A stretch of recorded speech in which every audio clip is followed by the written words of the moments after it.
Oke, Assalamualaikum warahmatullahi wabarakatuh. Perkenalkan, nama saya Nanda Bintang Permana, nomor absen 25, kelas 12 BAM 4. Di sini saya akan mengerjakan ujian praktek matematika umum yang materinya yang saya bawakan kali ini yaitu kaidah pencacahan.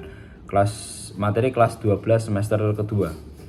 Oke, langsung saja ke videonya.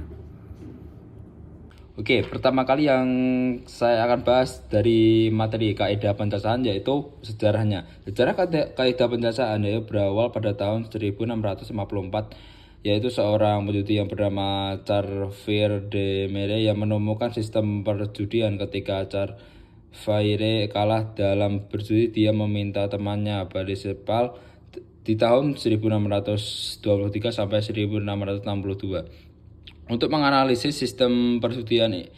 Pascal menemukan bahwa sistem yang dipunyai oleh Carville akan mengakibatkan peluang dia kalah 51%. Pascal kemudian menjadi tertarik dengan peluang dan mulailah dia mempelajari masalah perjudian. Dia mendiskusikan dengan matematikawan yang terkenal yaitu Pierre de Fermat pada tahun 1601 sampai 1665. Mereka berdiskusi pada tahun terkenal yang yaitu 1654 antara bulan Juni dan Oktober melalui 7 bulan surat yang ditulis oleh Blaise Pascal dan Pierre de Fermat yang membentuk asal kejadian dari konsep peluang. Dan untuk definisi kaidah pencacahan itu sendiri yaitu secara analogi, kaidah pencacahan adalah cabang matematika yang membahas tentang aturan menghitung banyaknya susunan atau kombinasi suatu objek tanpa harus merinci semua kemungkinan susunannya. Sekarang kita coba bayangkan kalau harus merinci semua kemungkinan cara untuk membuka kunci. Di atas ada 10.000 cara, tentu kan akan membutuhkan banyak waktu untuk ketelitian untuk memudahkannya, yaitu dengan kaidah pencacahan. Ini kaidahnya. Dan dalam soal itu, dalam kaidah pencacahan kelas 12 kita akan mempelajari tentang terdapat aturan yang dipakai untuk menghitung. Ada aturan berulang dan tidak boleh berulang. Untuk aturan berulang, kita bisa menghitung seperti cara di atas, yaitu negatif 10 kali 10 kali 10 kali 10. Dan untuk tidak boleh berulang, misalnya ada kode koper yang dalam setiap slot tidak boleh ada nomor yang sama, berarti penghitungannya 10 kali 9 kali 8 kali 7 sama dengan 5040 cara. Kita juga dalam kasus kejadian boleh berulang dan tidak, kita akan mempelajari jauh tentang aturan pencacahan kelas 12 setelah pembacaan. Oke. Dan di sini kita enggak akan mempelajari kaidah pencacahan saja. Di sini kita akan mempelajari dengan faktorial. Di dalam kaidah pencacahan kita mempelajari tentang aturan penjumlahan dan perkalian, faktorial, permutasian dan kombinasi. Berhubung di jenjang pendidikan sebelumnya SD dan SMP, kita sudah belajar tentang penjumlahan dan perkalian. Jadi kita materi tentang pelajaran kelas 12 ini enggak terlalu dibahas lagi ya. Kita langsung masuk saja ke faktorialnya. Sebenarnya materi faktorial enggak terlalu susah karena hanya perlu basic penjumlahan dan perkalian. Definisi faktorial adalah suatu bilangan asli atau bulat positif n yang dinyatakan dengan n dibaca n faktorial. Didefinisikan sebagai berikut, yaitu n faktorial dikali 2 dikali 3 dikali 4 dan seterusnya, x dikali dalam kurung n dikurangi 1 dalam kurung kali n. Secara umum dapat dituliskan sebagai berikut. N faktorial ini yaitu cara sederhananya dari cara di atas. N faktorial sama dengan n kali n kurangi 1 faktorial. Contohnya gini, kalau ada bentuk perkalian 6 kali 5 kali 4 kali 3 kali 2 kali 1, jika dijabarkan maka akan panjang sehingga kurang efisien. Nah, untuk menghasilkan bentuk tersebut ada yang namanya faktorial. Dari perkalian tersebut kita hanya perlu menuliskan 6 faktorial di antara tanda seru, merupakan ciri khas atau notasi faktorial. Oke, itu untuk definisi faktorial dan kaidahnya. Dan intinya dari materi ini, karena materi peluang faktorial, permutasian, dan kombinasi saling berhubungan nantinya. Dan kita lanjut untuk lanjutnya yaitu rumus faktorial. Ada pernyataan gini, kalau kita mau menghitung hasil dari faktorial, bukankah kita harus menguranginya terlebih dahulu ya? Oke, sama aja dengan efisien.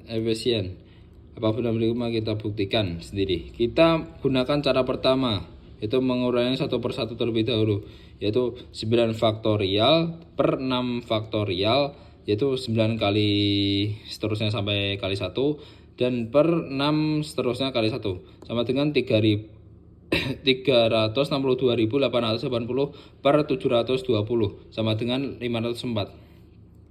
Aturan pencacahan boleh berulang dan tidak boleh berulang. Itu terserah kalian mau memakai yang mana, tergantung soal juga. Dan berbicara tentang pencacahan dan pelajaran aturan, sebelum kita bahas tentang aturan ada yang berulang atau tidak berulang, untuk menguraikan analogi sebelumnya, kita langsung masuk ke contoh saja. Perhatikan kasus berikut. Oke. Untuk ke satu, yaitu pencacahan boleh berulang. Untuk aturan yang pertama, contohnya adalah kombinasi dari susunan huruf UUD, Tata, Indonesia, PPKN, dan lain-lain. Nah, jumlah susunan dari huruf-huruf dari dalam kata tersebut boleh berulang kali loh. Menghitung langsung dikalikan sesuai jumlah huruf. Misalnya kata Tata menjadi 4 kali 4 kali 4 kali 4 sama dengan 256 cara menyusunnya. Oke, itu untuk pencacahan boleh berulang. Jadi kita bisa berulang-ulang kali untuk mengalihkan jumlah angka yang terdapat pada huruf tersebut gitu. Yang kedua yaitu pencacahan tidak berulang. Tidak boleh berulang. Sedangkan untuk aturan yang kedua yaitu susunan huruf tidak boleh diulang, contohnya pada roti, tahun, program, dan lain-lain tidak ada huruf berulang. Maka perhitungan dilakukan mengurangi setiap huruf yang udah diambilkan di kolom sebelumnya. Misalkan roti yaitu menjadi 4 kali 3 kali 2 kali 1 sama dengan 24. Beda dengan cara sebelumnya yaitu pencacahan berulang lebih ke yang angka yang kita kalikan itu sama, dan tidak berulang kalau angka yang kita kalikan itu berbeda gitu. Oke, lanjut ke selanjutnya. Dan ini untuk rumusnya yang bisa kita lihat.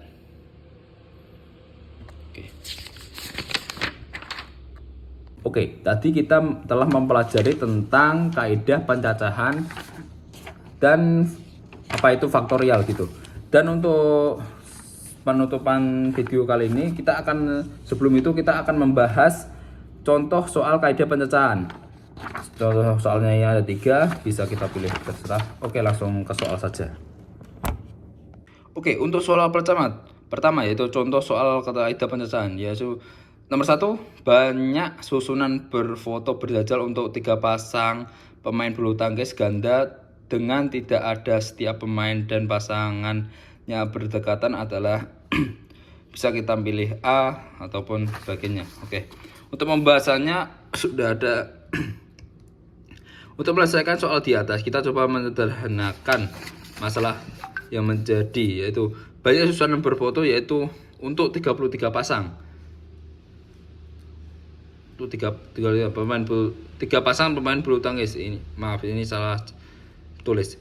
Posisi berfoto tanpa syarat adalah bisa kita lihat, dan banyaknya susunan berfoto sejajar untuk 3 pasang pemain bulu tangkis ganda dengan posisi berfoto setiap pasang ganda harus berdekatan dengan menganggap satu pasang adalah satu unsur, maka 3 pasang unsur dan seterusnya. Dan kita bisa lihat untuk 3 kali, untuk selanjutnya yaitu 3 kali 2 kali 1 kali 2. Untuk tanda serunya itu bukan dibaca untuk tanda seru, cuman dibaca dibaca interval. Jadi kali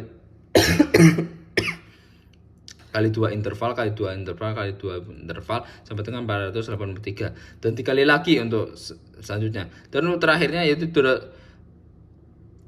Hasil dari yang ini kita kurangkan dengan hasil 48, jadinya hasilnya ini dan dikurangi 48 lagi 672 hasilnya, dan jawabannya yaitu bentar, C. Oke. Dan untuk nomor selanjutnya bisa dilihat pembahasannya. Oke. Oh ya, nomor 3 bisa dilihat ini. Oke, itu tersebut materi yang sudah saya sampaikan. Kurang lebihnya mohon maaf, ataupun ada penjelasan saya yang kurang dipahami ataupun kurang jelas, mohon maaf sebesar-besarnya. Terima kasih atas kesempatan yang telah diberikan. Wassalamualaikum warahmatullahi wabarakatuh. Nama saya Tanda Bintang Permana, nomor absen 25, kelas 12 4. Tugas matematika wajib ujian praktek. Terima kasih.